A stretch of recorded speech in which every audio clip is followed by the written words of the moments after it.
Hello guys! Napadaan pala ako dito sa malapit sa Seneca University or Seneca College. And ang ganda-ganda nitong mga purple na purple na mga plants. Kaya nakakatuwa lang kasi ang ganda-ganda ng paligid. Thank you for watching guys. Bye! Hello guys!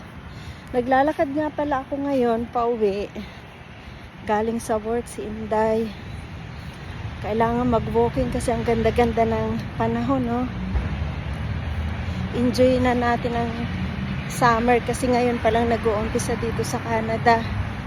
Have a good day guys. Thank you for watching. Bye! Hello guys! Ganda-ganda pala ng panahon kaya summer na kasi dito sa Toronto, Canada. Kaya samantalahin natin.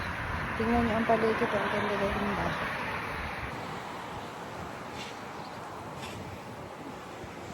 At itong nagbibideo ang taba-taba.